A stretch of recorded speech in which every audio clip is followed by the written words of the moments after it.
What is going on, everybody? Thank you so much for tuning into another episode of my podcast, Take Action Real Estate Investing with Lo.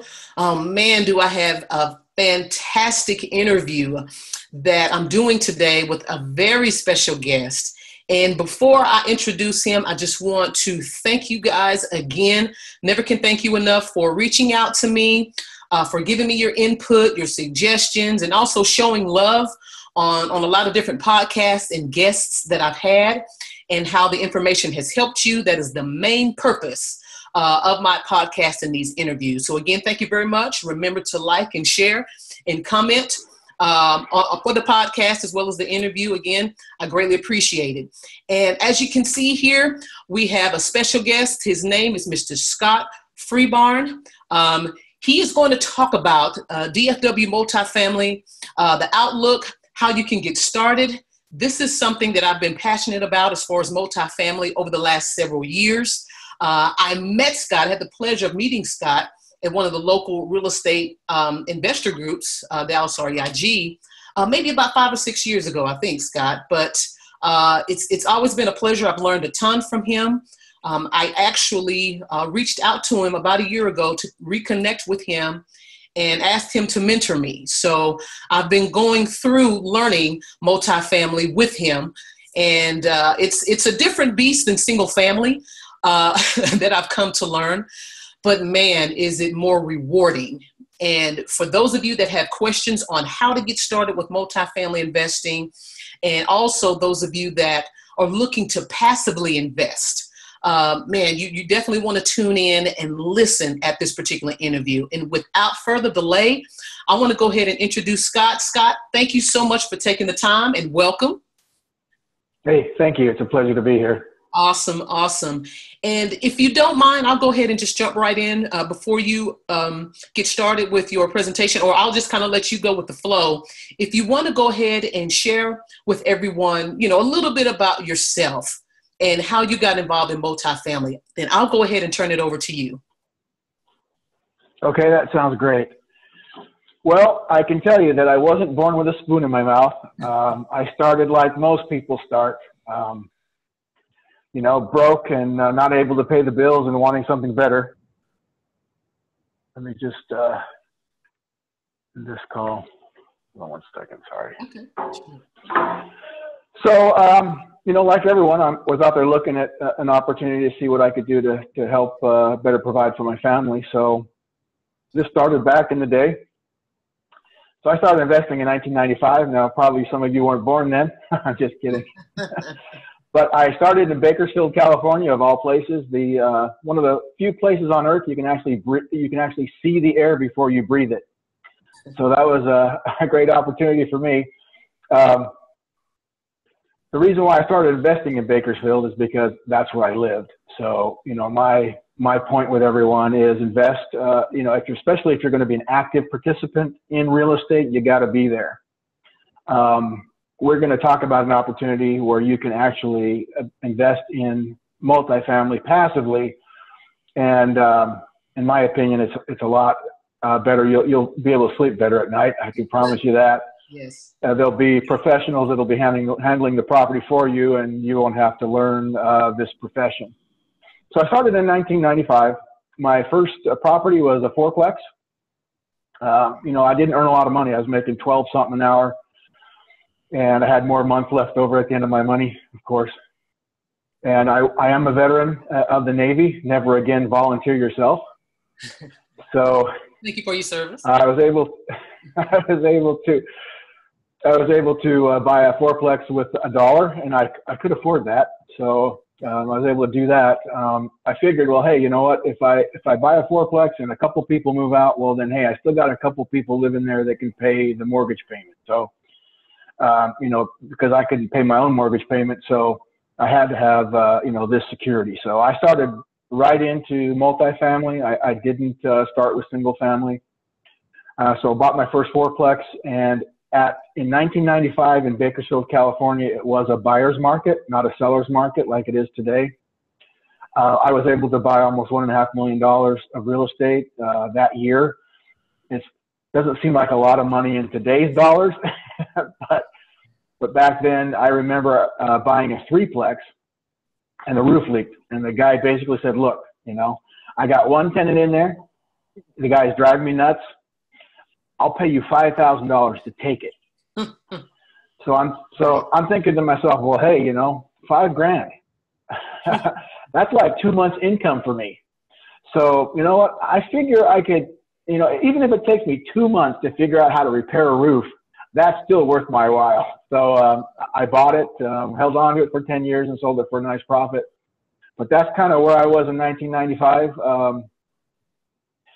And I learned how to earn $10,000 a month income. And at the end of those first 10 years, in 2005, I sold everything I had in Bakersfield and did a 1031 exchange into another property in Dallas, Texas. And ended up with a couple $1 million in my bank account, which it was life-changing. From a guy who was making 12 something an hour, I don't even remember. So long ago, I don't even remember how much I made. I know it wasn't enough, and like I said, I know there was more a month at the end of my money, but it just blew me away. I just can't tell you. You know, it was just life-changing. So currently, I use buy, hold, buy, reposition, and sell strategies to earn 6 figures a year. In my career, I've purchased 432 units. It works out to be about 19.6 units a year. Last year, we sold a 32 unit in Fort Worth. We bought it for around $15,000 per door. Sold it for $30,000 a door less than 24 months later. Didn't have to put a lot of rehab into it, but the thing is the gentleman that owned it was living in New York, so he was out of state. He had a so-called, professional property management company managing it. They had 9 vacancies. So with 32 units and 9 vacancies, you're not going to cash flow. And he became a motivated seller. We had to close quickly. We had to pay all cash. But it was an opportunity that we were able to take advantage of. And I can tell you in the multifamily business, management is everything. Yes. Management will make you or break you. We're currently doing a rehab on a 116 unit complex east of the Metroplex, which is about 32 miles from downtown Dallas, in a tertiary market, meaning it's a small town. But we'll talk about this property a little later. Okay. So this is basically me.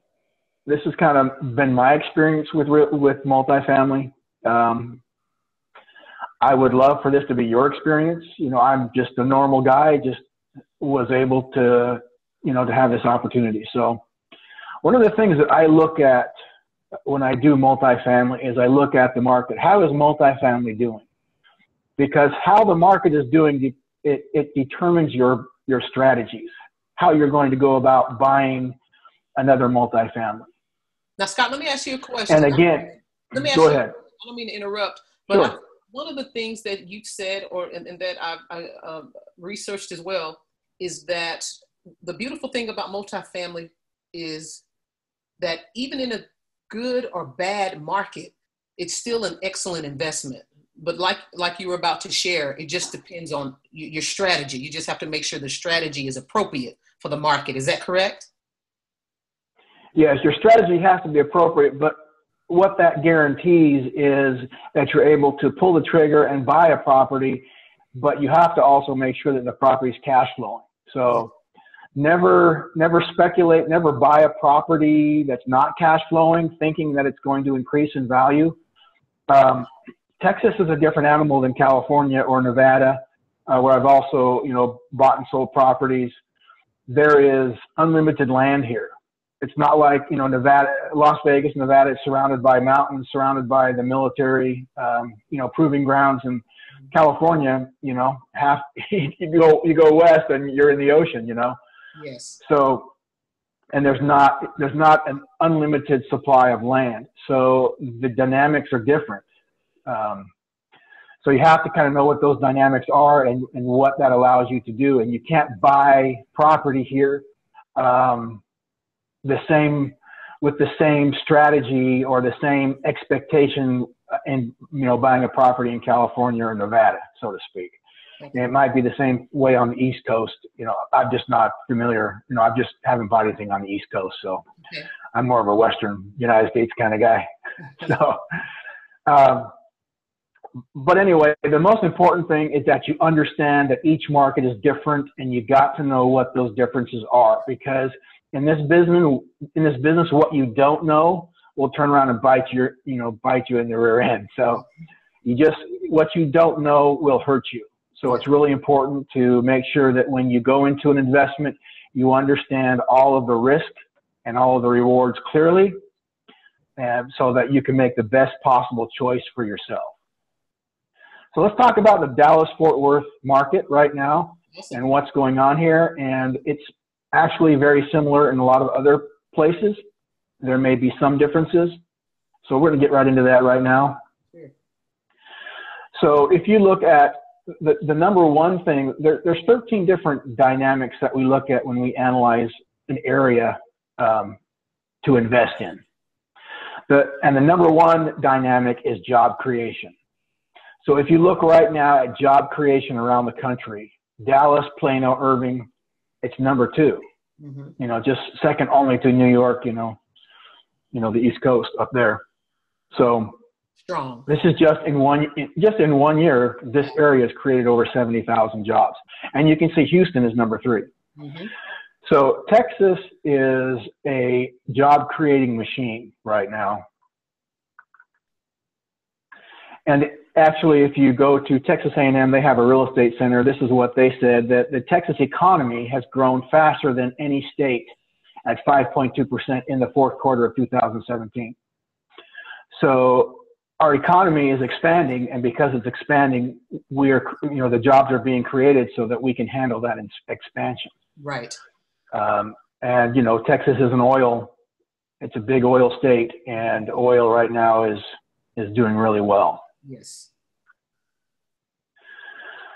So this right here is a graph of, so we know that there's jobs being created. So what does that mean? Well, it means that people are moving here. 682 people are moving here every day. So what does that mean? Well, that means they got to live somewhere. They're going to maybe be in a hotel for short term, but they've got to settle into their job. And then they've got to look around the neighborhood, and they're either looking for a house to buy, or they're either renting a house, or they're going to rent an apartment. And that's basically one of the reasons why I like multifamily, is because it's a service that you are basically providing housing for it's providing a basic need for society. So our occupancy rate right now is 94.21%. You can see the average rental rate. You can see the construction starts, the deliveries, and the absorption. Mm-hmm. So absorption really means demand. So you've got your supply, which is the delivered units, and you have your demand. And as long as the absorption and the deliveries or the supply are equal or close to equal, your occupancy rate is not going to change that much. Okay. Okay.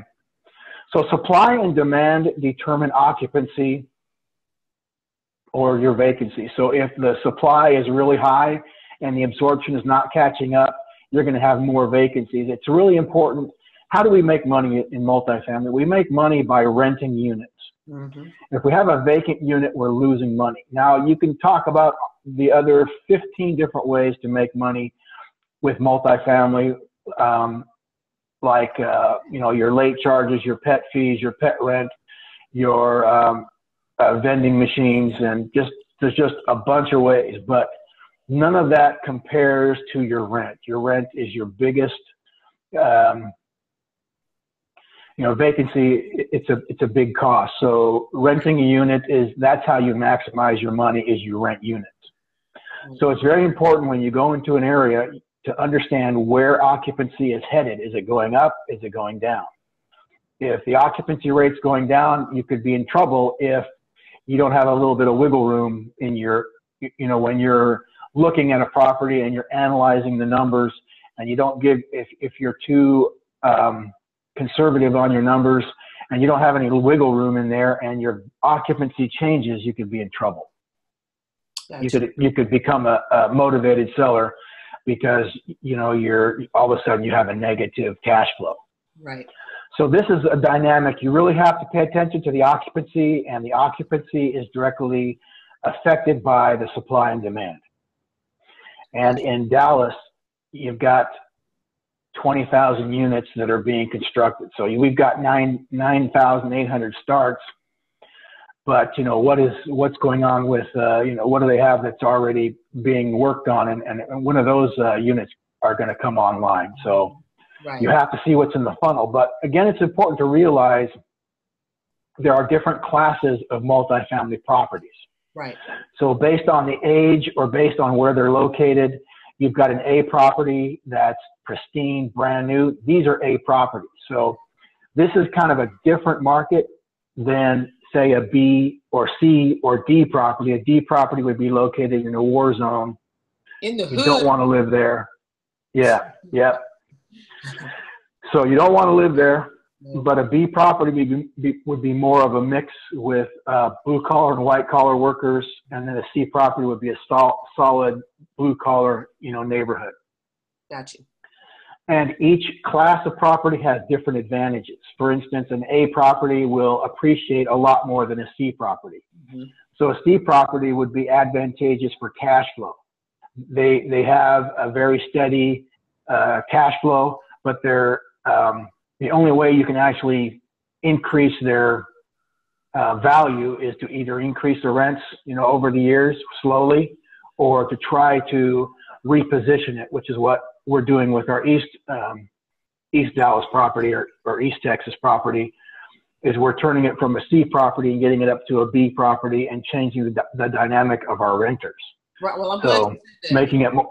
And, well, I just want to ask you, you know, for those that's listening and may be curious to know, out of those classes of properties, which one, I know, but which one do you mainly focus on when you're going to invest and buy a property? So we focus on B and C properties. Right. And the ideal or the perfect wave or, you know, perfect curl or whatever you want to call it is getting a C property and rehabbing it into a B property. Mm-hmm. Because you can really raise the rents and really maximize, really raise the value. Gotcha. So that's one of the differences. If you're a single family person, then that's really one of the big differences between single family and multifamily. Is with single family, your value is determined by comps. Yes. With multifamily, the value is determined by the NOI, which is the net operating income. So you increase the income of a property, you increase its value. Yes. Now, how much does that value increase? That depends on what is called a cap rate or a capitalization rate, which is a big word, okay? And all it basically means is the thing about multifamily is every multifamily property is different. It's not like single family where they build a whole tract of single family houses. And so the comps, you know, pretty much can tell you what the value is. With multifamily, they're crazy. There are different number of units, different unit mixes, like the bedrooms are different, the amenities are different. So it's hard to compare using comps. So what happens is when a property is sold and we get a comp from multifamily, the value is taken from the NOI, and the NOI tells you kind of what your return is going to be on that property. So a cap rate simply means, in layman's terms, if I bought a property for $1 million and I received a 7% return, that would be my cap rate for that property. So the return that you get on your money is the cap rate. So if it was an 8% cap rate, I get an 8% return, a 7% cap rate. So the lower the cap rate, the less you're going to earn from that property. And it means that the price is going to be higher. Okay, so, and if you look at A, B, C, D properties, you'll know that the cap rates of each one of those are different. So you might be looking at an A property, the cap rate might be between 4.5% and 5.5%, because it's a brand new property. You're paying a lot of money for it. So you would expect your return to be less. Okay. With a B property, go ahead. Okay, didn't mean to interrupt. I just, again, I'm just thinking No, for. interrupt me anytime. So I for got children and grandchildren. used to it. Oh, and a wife. I got a wife, but she's privileged. She can do whatever she wants. She can do whatever she wants. That's right. And those grandbabies. But so for people that's listening and have money aside in a self-directed IRA or in some type of savings account or mutual funds account, and they're interested in investing in a multifamily deal for passive income, what is a good cap rate? What is the standard cap rate that they should look for as far as returns? Well, when you're dealing, you want to get the highest Right. interest. You want to maximize, the highest interest rate you can earn. That's what you want. Right.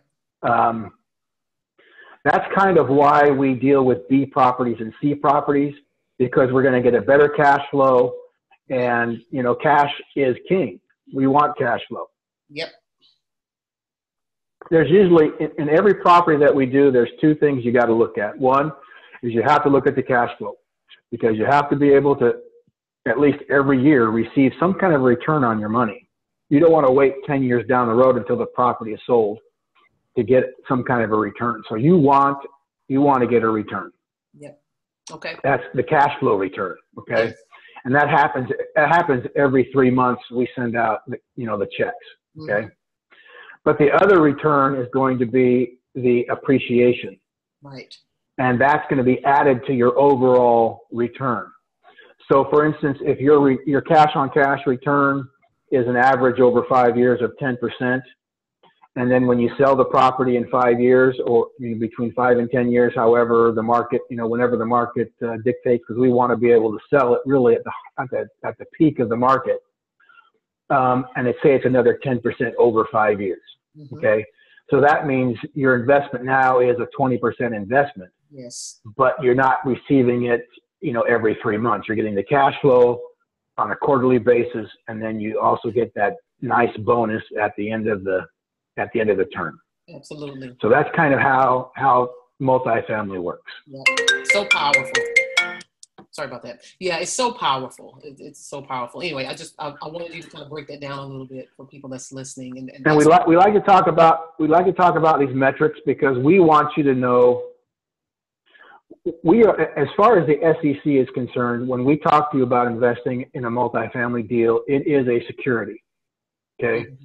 And because it's a security, we are required to do certain things so that we stay out of the orange pajamas. Okay. And even though orange is my favorite color, I don't want to be in an orange jumpsuit. Okay. No. But anyway, so we need to make sure that you understand what's going on with this investment. When you understand multifamily, you become a sophisticated investor. Yes. As a sophisticated investor, we can work with you and your investment dollars to help you to earn a return. There's also another designation by the SEC. It just slipped my mind. Accredited investor. Mm-hmm. Okay. Yes. An accredited investor is a specific term where they are earning over their net worth is over $1 million, or they're earning as a single individual is over $250,000 a year, or as a couple $350,000 a year. And that when you reach those types of financial dynamics, basically, you become a accredited investor. And the SEC figures, well, if you're making that kind of money, then, you're on your own. If you understand it or you don't understand it, that's on you, because you're an accredited investor. Right. But, obviously our focus is on transparency and being able to make sure that when you look at the deals that we have available, that you understand the deal and that you know what you can earn. Of course, there's risk, but we want to define what those risks are so that you are, aware of what you're getting yourself into.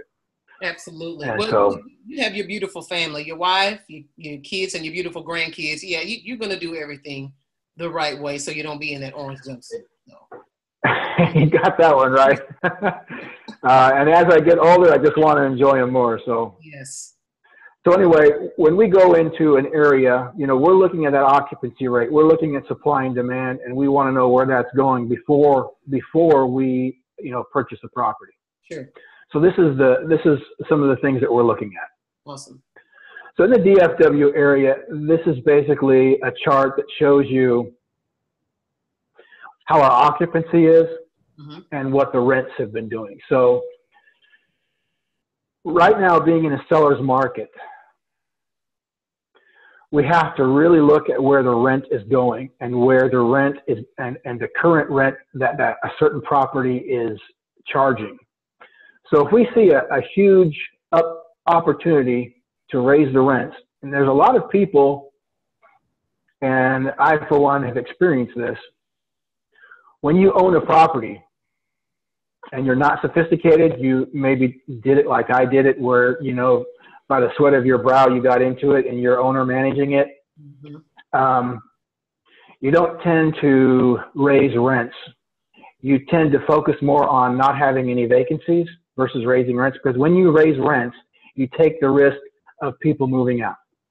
Now, normally when we raise rents, we don't raise rents that much. We usually try to raise them twice a year, and we normally don't raise them more than $20, $25 at a time, because we don't want a mass exodus from our properties. So that's kind of the give and take when it comes to raising rents. But you can see from 2010 on this chart to 2018, the rent on average has gone from $808 up to $1,148. That's going to create some huge value in your property by doing that. You can see from the peak of 2014 down to 2016, you can see that the occupancy pulled back a little. But how much did it pull back? You're looking at 96, 95.5% down to 95%. I mean, it's not that much. It's less than a percentage rate, which is nothing really. But if you look at the light blue rectangles, you see that even though the occupancy went down by 1%, so it pulled back a little, the rents kept on going up. So when I see the rents going up continuously, even though we see the vacancy or the occupancy going down a little bit, this is nothing. This doesn't mean anything. Now, if I saw the rent start going down, then okay, now we've got a situation here. But this is, we're talking the last 8 years, the market has been increasing every year in rents. So one of the things that we're looking for now is we're looking for properties that have low rents, and we know that we can get in there, we can rehab the units, and we can raise the rents, $100 or $200 a unit. That right there will really help us to what I call force the appreciation, up substantially. And we may have to pay up front for that appreciation before we even make the repairs and actually do the increases. That's just a part of a seller's market. But you have to be able to know with a market survey, which is one of the things that we do in an area, is we will go and look at every single unit close to the property that we want to buy to see where their rents are, so we know what the market rents are, so that we know how much we can actually raise the rents, in that area. Right. So rental increases are extremely important, and again, we're really focused on the occupancy and where it's going. Okay. So here's another dynamic. This is about apartment sales. So right now, in the first quarter of 2018, we had a 50% increase in apartment sales. That's crazy. Strong. This is. Yeah. This is. I don't even know if it's unprecedented. It's just crazy. It is. What does that tell you? That tells you we're in a seller's market. It's very simple. And so there's going to be a lot of competition. There's a lot of sales. There's going to be a lot of competition. So we have to have all of our ducks in a row. When we, I've been in the Dallas-Fort Worth area since 2006, so that's 12 years. I have a reputation. Yes. If I go out and I make a bunch of offers on properties, and I'm able to win an offer because these guys know me and know I pull the trigger, and I get a property under contract and I don't pull the trigger, that hurts my reputation. So it's the advantage for you is that when you look for people to do business with, you look for people who have a reputation, a good reputation, okay? Yes. Yes. Not a bad reputation. Right. If they know how to pull the trigger and they know how to make a profit, then your dollars are going to be less at risk than working with someone who is just learning the ropes, okay? Right. Yes. So we got a phenomenal amount of sales going on. And this is also something really, it looks like a bunch of squiggly lines on a piece of paper. I want to point to GSE, that stands for Government Sponsored Entity. Okay. That is Fannie Mae and Freddie Mac. So Fannie Mae and Freddie Mac are loans that the government gives us. And as you can see, after 2016, they are the #1 lender. So last July, I was able to get one of these. It was a Fannie Mae loan. Mm-hmm. And anytime you're dealing with a government, I kind of felt like I was back in boot camp getting my physical. It seemed like they were touching financial areas that I didn't want them to touch. But, you know, they're very thorough in what they do, and they have a lot of money. But you had all your ducks. And this is what's... Yeah, that's the I beauty. had my ducks in a row. And that's why. Yeah, I can tell you. As a mentor, yes. This much paperwork, okay? But yes, I had my ducks in a row. You're going to have someone on your team. Whenever you do a multifamily deal, you have to have someone on your team that can get the loan. Yes. The great thing about that is, with multifamily, is the GSE is bringing you 75% there. So all you need is 25% to land a deal. Yep. So it's nice to be in a country that is getting us 75% there. Mm-hmm. You know, as long as, of course, the person that they're looking at, it qualifies. Right.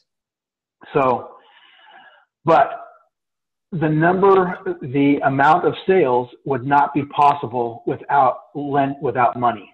Mm-hmm. So you can see back in 2006, okay, the squiggly lines were pretty low. Mm-hmm. That meant that money was scarce. Okay. When money is scarce, it's hard to buy property. Right. When money is abundant, it's easier to buy property. As a matter of fact, my loan was $3.3 million. Mm-hmm. Okay. Now, for some of you, that is a lot of money. But the Fannie Mae, they called that a small loan. Don't change. Yep. That is in their small multifamily loan. And I'm telling you right now, and you might think I'm crazy, it's easier to borrow $10 million or $20 million than it is to borrow less than $5 million. Yeah. So up to $5 million is considered a small multifamily loan. And those lenders out there like Arbor, they don't want to mess around with a small loan. They want to do those big, you know, those double-digit $1 million loans, not the small fry. Yeah. Not the small fry, okay? So even though if you're doing a $5 million loan, you're still a small fry compared to what's going on out there. But it was just really interesting to me. So there's a lot of money out there to loan. There's a lot of sales going on. And one of the things that's usually not mentioned is the cool thing about a seller's market is there's a lot of people out there that may not have wanted to sell their property. And because of the dynamics and how crazy the market is right now, they're willing to put their property on the market. Mm-hmm. So that's why there are a lot of listings, because people are saying, hey, I can really make some money.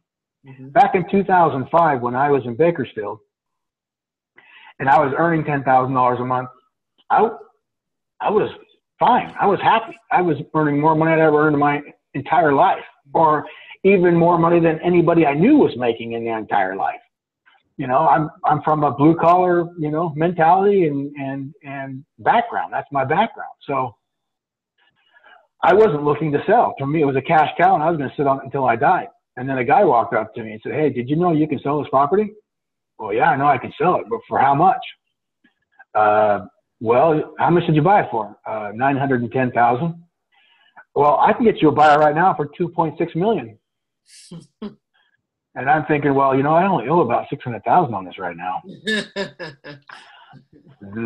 What do I do?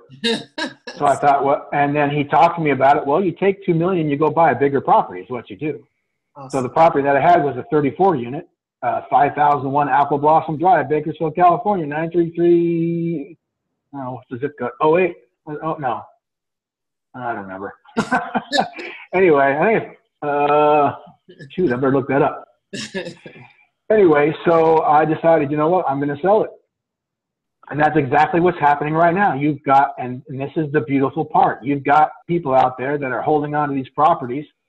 They inherited, they bought it and for a long time, and they haven't been as sophisticated and kept those rents going up because they wanted to have low vacancies and didn't want to bother, and low workload. People are willing, if the rents are low, people are willing to stay for a longer time, and you have less turnover, so you have less work. So those are the properties that we're looking for to find that we can get those rents up to market, improve those properties, because obviously you have to have money to improve the property. Unfortunately, there's no magic wand available for that. So this is kind of the dynamics of what's going on right now in the market. So and these GSEs, this is nationwide. This is not just the Dallas-Fort Worth area. So this money is available nationwide. Awesome. So my summary for the DFW area is basically that there is more multifamily units that are going to be completed this year than were last year. So our supply is going to be high, but because of our job creation, our demand should keep pace with the supply. Mm-hmm. Now, as far as the rents going up, it's going to go up this year as well, but it's going to go up at a smaller percentage than it did last year. Okay.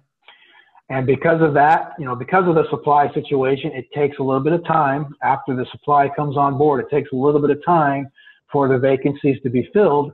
So our vacancies will increase slightly, but the money is going to be there. It's going to remain strong. Awesome. So this is kind of the dynamics. This is the outlook for 2008 for us. Awesome. So I'm sure what you're wondering is, well, how do I get started? Because really, this is about you. This is why you're watching this podcast, because you want to improve your situation and your financial future, and not someone else do it. It's no fun when somebody else is doing it.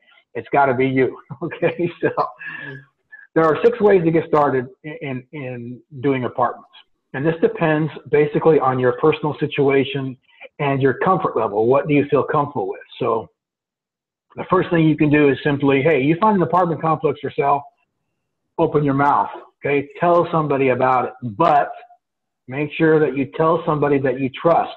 Right. If you tell somebody that you don't know if you trust them yet, okay, they could just say thank you and capitalize on your referral, okay? Right. Now, you may receive some blessings from above because you're such a nice person, but it's not going to help you financially. That's right. The next thing you can do is you can wholesale an apartment complex. Now when I'm talking about apartments, okay, that's 2 units or more, okay? So you can go, duplex. Like I said, my first property was a 4-plex. Now I'm going to tell you, in my experience, the quicker you get to the bigger properties, the quicker you become more financially secure.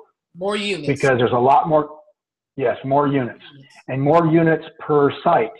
Because in all of it's just so many different economies of scale that you can think of that just benefit you when you get bigger properties. Right. But you have to start somewhere. And so wherever you feel comfortable, the main thing is get your head in the game, start learning all you can about multifamily, ask every question you possibly can imagine. Now, have I ever asked a stupid question? Yes. Okay. I'm the king of stupid questions. But you know what? You get to a point where if you don't understand something, ask a question, and you keep asking questions until you understand. And if people think you're stupid, that's their problem. Okay. So anyway, what wholesaling is, and I'm sure you do this with single family, is you put the property under contract, and then you sell the contract to someone. You got to make sure that they can pull the trigger. Okay. Right. Because when you put a property under contract with multifamily, okay, your earnest money deposit is going to be substantially larger than an earnest money deposit for a single family. So you're going to have more on the line. Okay, so you need to know who is out there actually buying multifamily properties, and will they be willing to pay a wholesaling fee? And I think you need to find the seller, you need to find the buyers before you find the properties. Okay. Because you need to know, well, what area are you investing in? You know, where is your market? Because if you're looking for something, you find something in South Dallas, they're not looking in South Dallas. You're not going to be able to bring the two. You're not going to be able to sell the contract. Right. The next thing, and this is where I started, buy and hold, self-manage. So I didn't know what I was doing. Okay. And I didn't know that I didn't know. I just knew that, you know what, I'm going to jump in and I'm just going to put my feet in the fire and I'm just going to go for it because, you know what, I got nothing to lose. That's right. Okay. $12 an hour, I got nothing to lose. So that's where I started. And I think I did have. Well, go ahead. I think most people that's hungry, you know, and I'm glad you shared that because, you know, a lot of the listeners need to hear. A lot of people try to learn everything, and they still don't pull the trigger or take action or do what they need to do to at least get in the game. So I think that's huge for people to understand and for you to share. And I've shared this a number of times on my podcast. You just have to take action and you learn a lot. But go ahead. And the bottom line is your first property is the worst. You're going to just freak out. I mean, once you start buying these, it's not as big a deal because you kind of get an idea of what to expect. But that first property is just crazy scary. Yeah. So I started in buy and hold. Now, if I could have done a bird dog and I found a property and I was able to provide the specific information that an investor needs to buy it, you know, that's a low risk opportunity because you're not putting up any of your own money. Maybe you don't have any of your own money. So a bird dog is a good thing. And how do you find people that buy multifamily? Well, you attend multifamily events. And you get to know who these people are because the bottom line is when, you know, you always see the same people. Okay. It's a very small group of people. And, it's just amazing that it doesn't change much. Then this is the smart person's, if they hire the proper manager, this is the buy and hold is a lot less headache if you have a really good manager. But this will be the fourth way to get started in apartments. But again, hiring a manager still takes a lot of your time because you have to watch them. You have to make sure that they don't get lazy. Right. And then you have the buy and flip where you force the appreciation. This is one of my favorite, and I'm going to show you how we're doing this right now. But again, you know, this is going to, in order to force appreciation, you've got to have money. Mm-hmm. So this would be more of an advanced technique. Okay. But then you have, in my opinion, number 6 is the smartest way you could ever invest in multifamily. Because this does not involve tenants, toilets, or trash. Okay. Right. And I'm telling you, every once in a while I get a flashback. Last week I had my knee pads on and I was showing my son how to lay carpet. I'm 55 years old. I was feeling it the next day. Okay. but I learned how to lay carpet and I just wanted to show my son how to do it. We had a Section 8 lady that, you know, they had her annual, inspection. It failed. they told me, hey, look, you need to fix this carpet. Now we're going to replace it. So we installed new carpet for her. Showed my son how to do it because I never, ever want to do it again. Okay. So right now I'm all about showing other people how to do the work, so I don't have to do it anymore. Absolutely. But investing in a syndication means that other people do the work. And all you need to do is basically your money is working for you. Yes. And to me, that's the smartest way of doing it. You just need to know who the management company is. Again, it's all about the management. Yes. So those are the 6 ways to get started in apartments. Now, if you wanted to be a bird dog or be a wholesaler, what are you going to need to provide for the investor? So someone like me, if I'm looking to buy a property and I'm looking in a certain area, you know what my area is, you kind of know what my comfort zone is. Am I interested in 100 units? Am I interested in the fourplexes? Where's my comfort zone? You got to know who your buyers are. First thing I'm going to need is a sales package. The sales package has to include the sales price. Okay. There are a lot of sales packages that says market on there.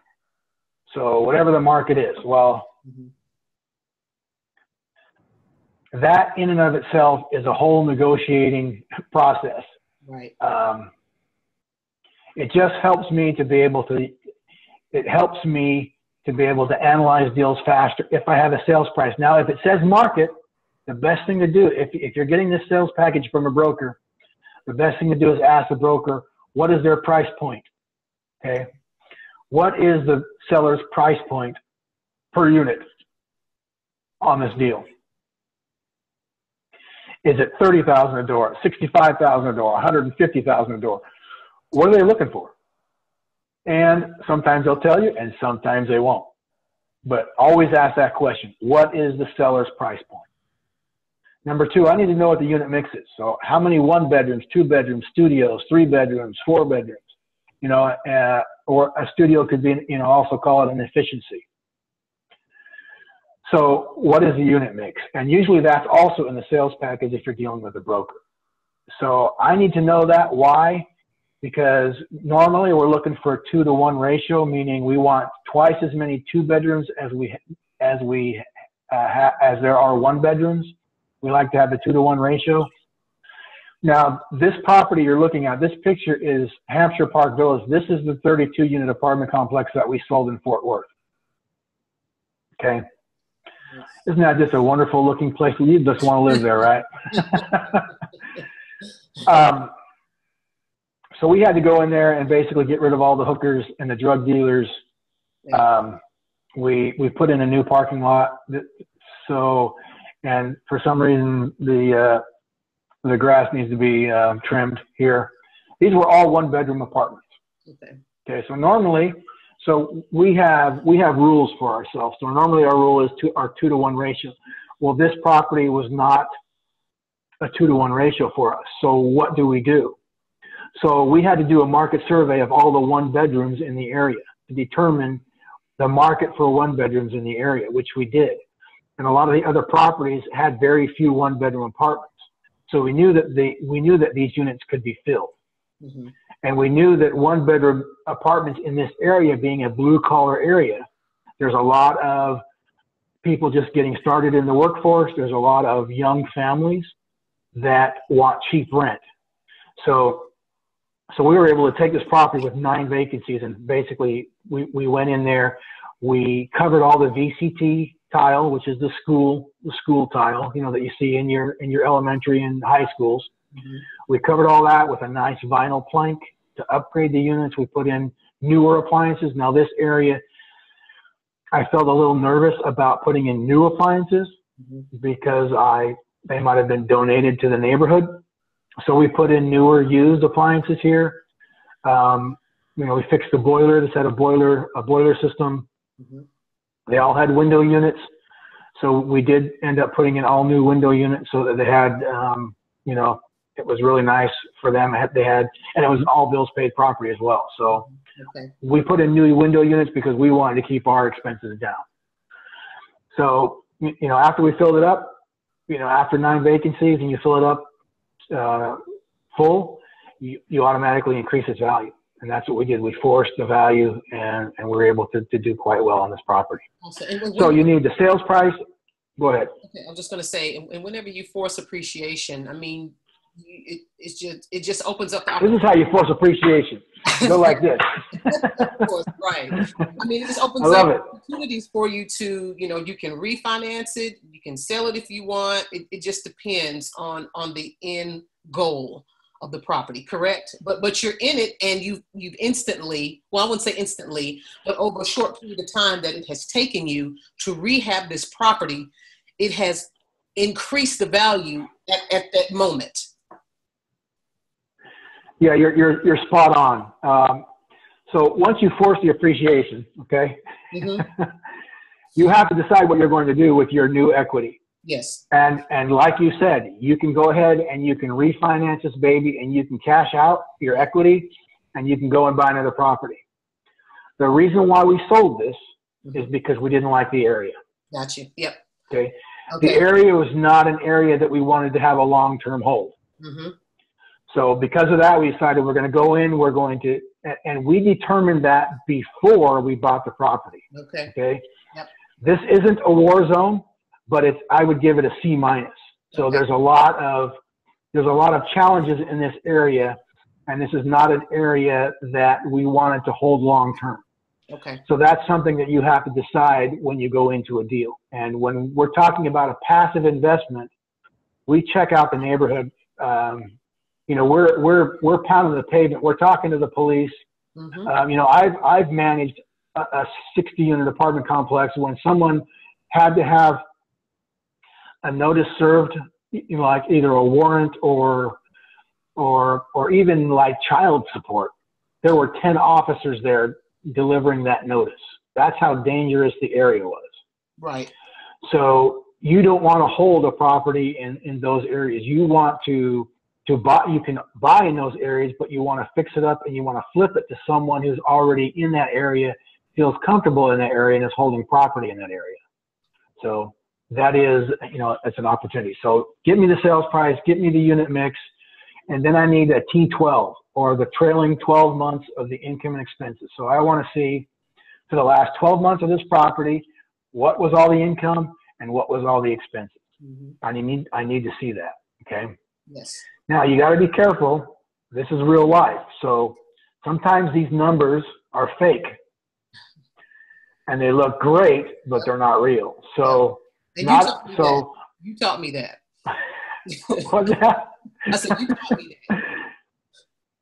Unfortunately, not everybody is honest. Yeah. You want to give people the benefit of the doubt, of course, but you always have to check. So these are the 4 things that we need to do a preliminary, take a preliminary look at a property to see if it meets kind of our criteria. But after we actually get in and start doing the due diligence, we look at receipts. We look at invoices. Right. Actual invoices. We call utility companies. We don't, take things for granted. So I need a T12 and I need a rent roll. The rent roll tells me who's living in that unit, how long they've been living in that unit, what is the square footage of their unit, how much is their rent, are they behind, and when is their lease going to be, how long is their lease and when is it going to expire? So those are the kinds of the things that you get from a rent roll. Now, if you can't remember what I'm saying, don't get discouraged, okay? I'm not the sharpest tool in the shed. It takes time to learn this stuff. So you can always Google it, okay? Now, I didn't have Google back in my day, but you can always Google rent roll. What the heck is a rent roll? And you'll be able to see all the different things that you need for rent roll. And obviously you can take, because you have this podcast, you've got the information right here. Normally I'd be taking copious notes, writing pages and pages and pages, but you don't have to do that anymore. So this is a little easier. This is easier for you. So no excuses. No excuses. So these are the 4 things. These are the 4 things that I need before I can look at a property. If you call me and say, "Hey Scott, I got this great deal," I'm going to say, "Okay, send me the sales package, send me the T12, and send me a rent roll." Well, what the heck is that? Well, Google it. and then get back with me. Okay. So here's our property that we're doing right now. This is Stone Creek Apartments in East Dallas, in a tertiary market. It's actually in Carroll, which is 32 miles from downtown, from the epicenter of Dallas. This is a 116-unit apartment complex. This was a really difficult property because it needed so much rehab. The flip side is, because of the amount of rehab that it needed and because of the area that it's in, we were confident that we could take this property from a C property and rehab it into a B property. Yep. Meaning that we can raise the rents a lot higher, because our dynamic, our rental dynamic, our prospective residents are going to be in the white collar and blue collar. We'll be getting white collar and blue collar jobs. So that's kind of the two-edged sword. It's a lot of money, but it's going to make it even worth more. Right. It's located in a quiet neighborhood right across the street from a golf course, and low crime. Now, when I say low crime, I want to tell you, this is Texas. Okay, anything can happen at any time to anybody, and that's probably the way it is in the United States. So when I say low crime, I always have a disclaimer. In the past it's been low, but we have no idea what the future is going to bring. But in this area, you look at all the houses around the area, they're all nice, $200,000, $300,000 houses, which is, in Texas, that's a nice house. Okay. In California, that'd be a shanty, that'd be an outhouse. Okay. Right. But here, $200,000, $300,000 houses, that's in the upper echelon. They're nice houses. And it's across the street, so it's a nice area. So we want this, if we're going to hold a property for long term, we want it to be in a nicer area.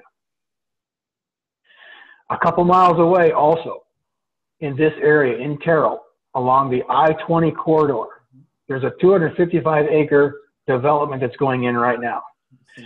And what's really crazy is, a year ago, they built what is called a Buc-ee's. Now, if you're not from Texas, or you don't know what the heck a Buc-ee's is, you don't know what it is. A Buc-ee's would be, it's a convenience store gas station that sells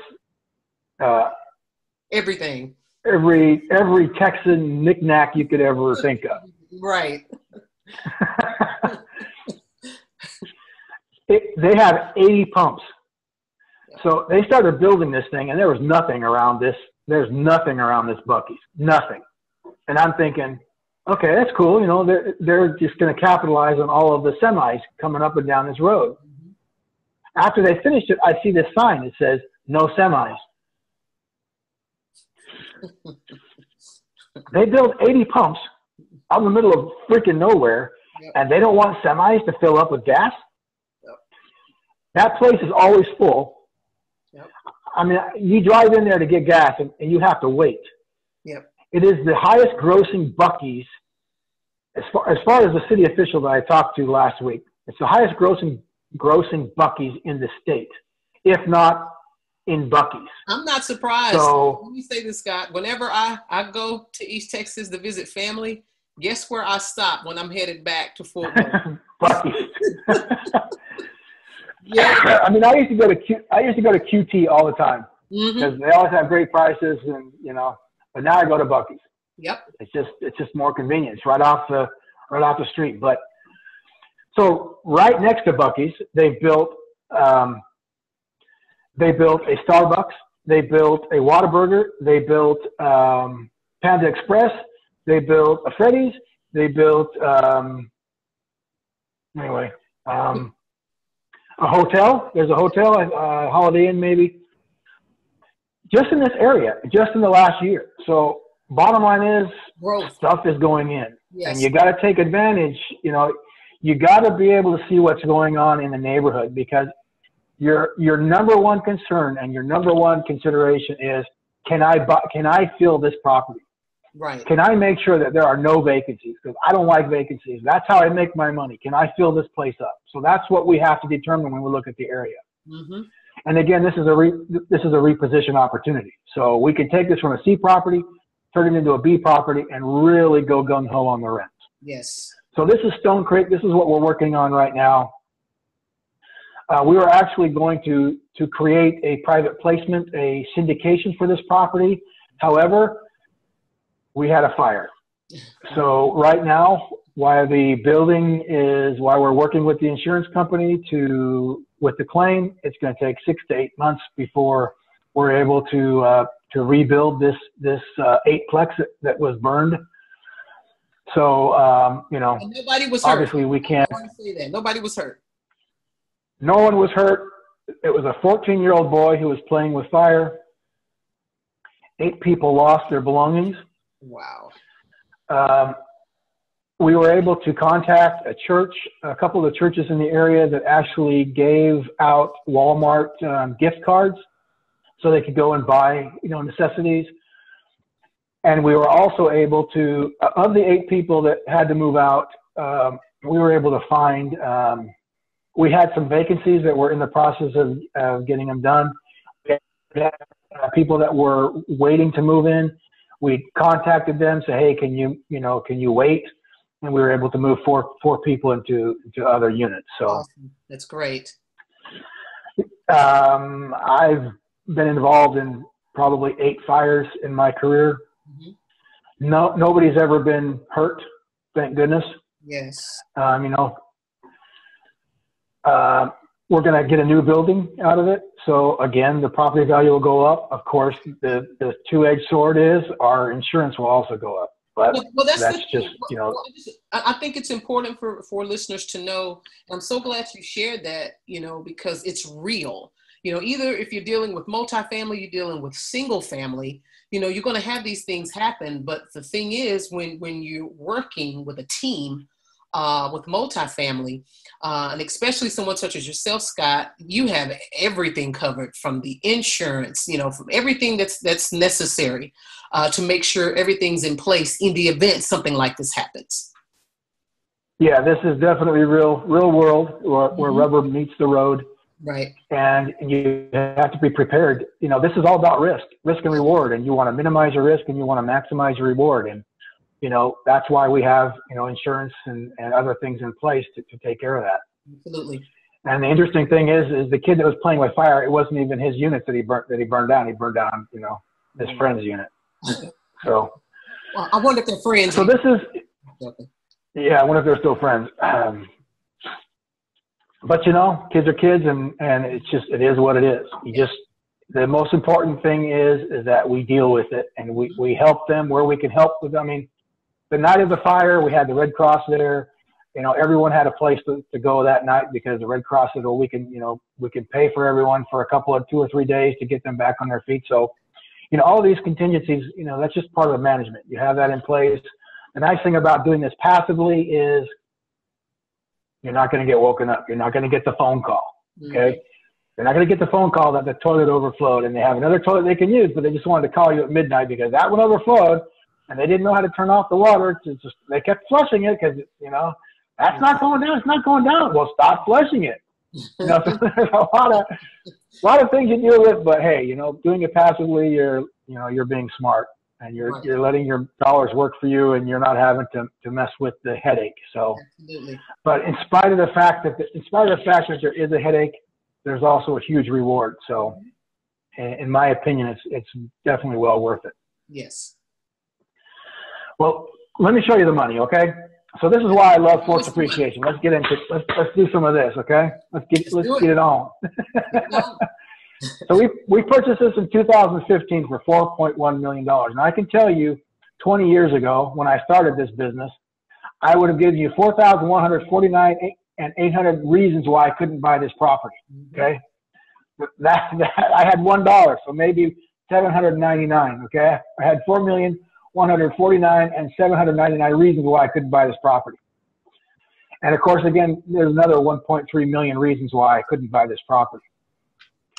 However, again, this is a team effort. This is not you doing it by yourself. And with a private placement, with a syndication, you can put in a little money, you can pool your money with other people and take down these bigger deals. Okay, so did I need $4.1 million to buy this property? No. Why? because Fannie Mae gave me 3.3. Okay. Mm-hmm. So we purchased it 2015. We put in 1.3. We decreased the physical vacancy. Now, there's two types of vacancy. There's physical vacancy, and then there's economic vacancy. Economic vacancy is basically when people live in your unit and they're not paying you the rent. Okay, you don't want a high economic vacancy, but the physical vacancy we were able to reduce to almost nothing. Wow. We increased our rent collections from $46,000 a month to $90,000 a month. Nice. Okay. Now remember, when you increase the income, what does that mean to the value? Yep. Our NOI went from pathetic, basically negative, because we had to put a lot of money in this property. Our yearly NOI right now is $593,000. Okay, what does that mean? Okay, well, let's talk about the cap rate again.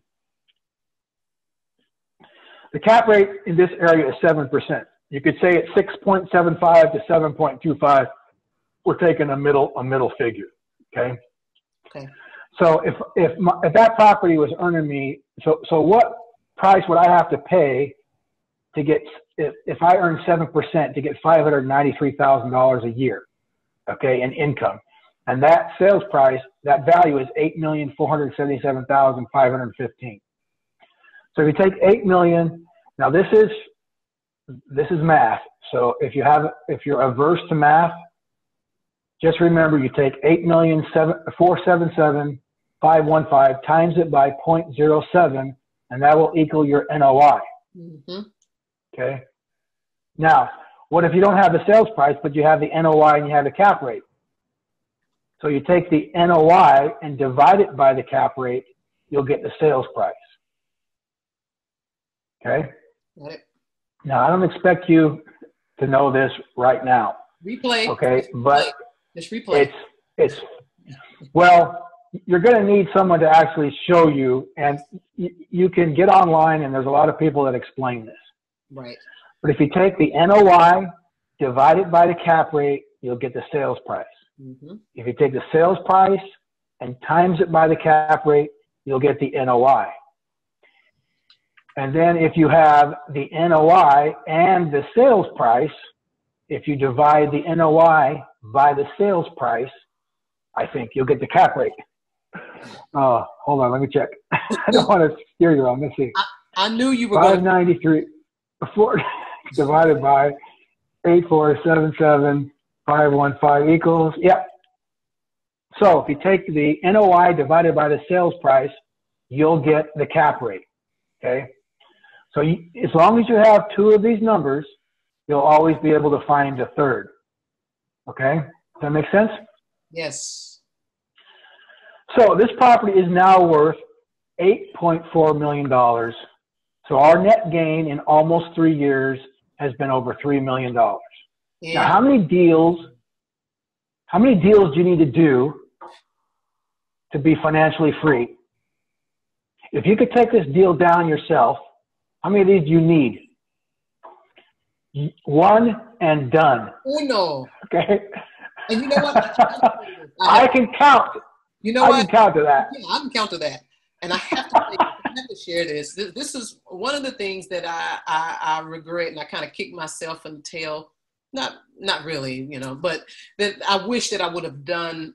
Probably the first 5 years of getting into real estate was digging into the multifamily earlier. But things didn't happen, life events happen.